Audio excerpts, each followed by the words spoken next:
આજની આ પ્રેસ કોન્ફરન્સમાં ઉપસ્થિત સૌ મીડિયા મિત્રોનું સ્વાગત છે.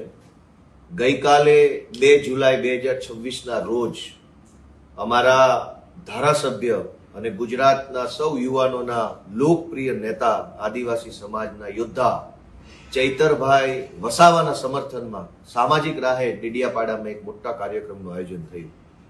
ગુજરાતભરના લોકોએ જોયું કે કેટલી વિશાળ સંખ્યામાં સ્વયંભૂ આદિવાસી સમાજના યુવાનો, વડીલો, માતાઓ, બહેનો હાજર રહી અને ચૈતરભાઈ સાથે થઈ રહેલ અન્યાય અત્યાચારની સામે અવાજ ઉઠાવ્યો. ગઈકાલે જ્યારે સમગ્ર ગુજરાતના આદિવાસી સમાજના, અને ગુજરાત જ નહીં, મહારાષ્ટ્ર, રાજસ્થાન, મધ્યપ્રદેશ, બધા જ બોર્ડર રાજ્યોમાંથી આદિવાસી સમાજના વિવિધ સંગઠનના આગેવાનો અને લોકો પધાર્યા હતા. જેવો આદિવાસી સમાજ જાગૃત થયો કે તરત જ સરકાર ઉપર દબાણ આવ્યું અને ગઈકાલે જ હાઈકોર્ટમાંથી સુખવંતીબેન બલિરામભાઈ વસાવા એમને જામીન મળ્યા. અચાનક જ કેમ આવું થયું? તો સાંજ પડતા સુધીમાં મેં જોયું કે હાઈકોર્ટના સરકારી વકીલનો એક વિડીયો આવ્યો પ્રેસ કોન્ફરન્સના માધ્યમથી. મારા મોબાઈલમાં આવ્યું, મેં જોયું આખું. હાઈકોર્ટના સરકારી વકીલ પ્રેસ માધ્યમથી એવું કહેતા હતા કે એમને મુખ્યમંત્રી ભૂપેન્દ્રભાઈ પટેલે અને ગૃહમંત્રી હર્ષભાઈ સંઘવીએ સૂચના આપી કે સુખવંતીબેનના જામીન અરજી હાઈકોર્ટમાં આવે તો એનો વિરોધ કરવો નહીં અને જામીન અપાવી દેવા. આ વાત કેટલી ગંભીર છે? બહુ જ ગંભીર બાબત છે. કેમ કે ભારતના બંધારણમાં સ્પષ્ટ રીતે ન્યાયતંત્ર, કારોબારી અને વહીવટી તંત્રને અલગ કરેલું છે. લેજિસ્લેટિવ, એક્ઝિક્યુટિવ અને જ્યુડિશરી. ક્યારેય પણ લેજિસ્લેટિવ માણસ, વૈધાનિક પદ ઉપર બેઠેલો માણસ, ચૂંટણી લડીને ચૂંટણી જીતીને બેઠેલો માણસ ન્યાયતંત્રમાં રહેલા વ્યક્તિને સીધી સૂચના નથી આપી શકતો કાયદા પ્રમાણે, બંધારણ પ્રમાણે. તો હાઈકોર્ટના સરકારી વકીલે એવું કેવા આધારે કીધું કે મને ભૂપેન્દ્રભાઈ પટેલ અને ગૃહમંત્રીએ જે નિર્ણય લીધો એને સૂચના આપી? સરકાર કોઈ પણ નિર્ણય લઈ શકે, પણ એ લીધેલા નિર્ણયની સૂચના સરકારી માણસ આપે.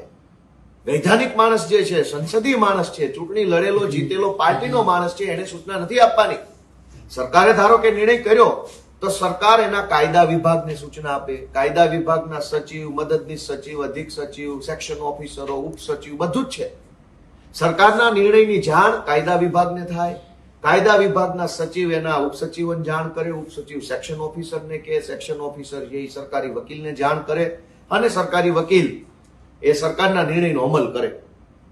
પણ આ આખા કેસમાં કાલે હાઈકોર્ટના સરકારી વકીલના એક નિવેદનથી ભાજપનો ભાંડો ફૂટ્યો. અમે પહેલા દિવસથી કહીએ છીએ કે ચૈતર વસાવાને ફસાવવામાં આવ્યા છે. કેવી રીતે? કે સૌથી પહેલા ચૈતર વસાવા જ્યારે 2022ની વિધાનસભાની ચૂંટણી જીત્યા એ વખતે ભાજપના પ્રદેશ પ્રમુખ પાટીલે એને પક્ષ પલટો કરાવવા માટે ખૂબ મહેનત કરી, પણ ચૈતર વસાવાએ એની વાત માની નહીં. પક્ષ પલટો કરવામાં એ માન્યા નહીં. તો એને ખોટી રીતે જેલમાં પૂરવામાં આવ્યા, ખોટી એફઆઈઆરો કરવામાં આવી. એ પછી તે ચૈતર વસાવા પક્ષ પલટો કરવા માટે ભાજપમાં જોડાવા તૈયાર ન થયા. તો અહીંયા ગૃહમંત્રીની સભાઓ થઈ કે હવે ચૈતર વસાવાને ચૂંટણીઓમાં હરાવી દઈએ. ગૃહમંત્રીની બે વખત સભાઓ થઈ. એ પછી પણ ચૈતર વસાવા નમતું ન મૂક્યું તો કેન્દ્રીય ગૃહમંત્રીની ડેડિયાપાડામાં સભાઓ થઈ. એ પછી પણ ચૈતર વસાવાએ સરેન્ડર ન કર્યું તો દેશના વડાપ્રધાનની ડેડિયાપાડામાં સભા થઈ. એ પછી પણ ચૈતર વસાવાને ચૂંટણીમાં હરાવી શકાયા નહીં. દેશના વડાપ્રધાન, દેશના ગૃહમંત્રી, રાજ્યના મુખ્યમંત્રી બધા જ લોકોએ ડેડિયાપાડામાં આવી ચૈતર વસાવાને ચૂંટણી હરાવવાની કોશિશ કરી. પણ ચૈતર વસાવાની લોકપ્રિયતા એટલી બધી અભૂતપૂર્વ છે કે આખી નર્મદા જિલ્લા પંચાયતની અંદર એક તરફી મતદાન કરી ચૈતરભાઈના નેતૃત્વમાં જિલ્લા પંચાયત બનાવી આપી. એ પછી ભાજપને એવું લાગ્યું કે ચૈતર વસાવાને ચૂંટણીમાં નહીં હરાવી શકાય, હવે એને અદાલતમાં હરાવવો પડે, જેલની સજા કરાવવી પડે. તો ષડયંત્ર થયું અને ગઈકાલે સરકારી વકીલે જ કીધું કે મુખ્યમંત્રી ભૂપેન્દ્ર પટેલ અને હર્ષ સંઘવીને આ બધી જ વાતની જાણ છે. એણે જ સૂચનાઓ આપી સરકારી વકીલોને, એણે જ સજા પડાવવા માટે થઈ પોલીસને, વકીલને, સાક્ષીને, પંચોને વગેરેને સૂચનાઓ આપી અને એણે જ આખે ખોટી ઘટનાક્રમની અંદર એક ચૂંટાયેલા ધારાસભ્યને જેલમાં પુરાવાનું કામ કર્યું. એ વાતનો ભાંડો ફૂટી ગયો. શું કામ? કે ચૂંટણીમાં હરાવી શકાયા નહીં ચૈતર વસાવાને, તો અદાલતમાં હરાવવા માટેનું ષડયંત્ર થયું. મારે સ્પષ્ટ રીતે ગુજરાતભરની જનતાને એમ કહેવું છે કે હાઈકોર્ટના સરકારી વકીલ એવું કહે છે કે એમને હર્ષ સંઘવી અને ભૂપેન્દ્રભાઈ પટેલે સૂચના આપી ચૈતર વસાવાના કેસમાં. આ કેટલું વ્યાજબી છે?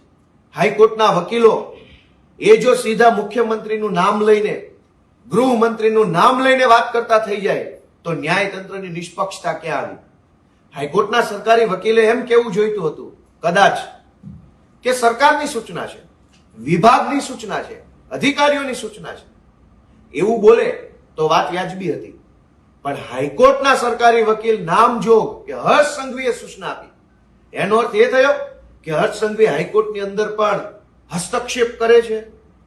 કોર્ટ કચેરીના કામકાજમાં ભૂપેન્દ્રભાઈ અને હર્ષ સંઘવીનો હસ્તક્ષેપ છે, આવો અર્થ કાઢવાનો. આખા ષડયંત્રનો ભાંડો ફૂટ્યો છે કે ચૈતર વસાવાને અને અન્ય તમામ ખેડૂતોને નિર્દોષ હોવા છતાં પણ ફસાવવામાં આવ્યા છે.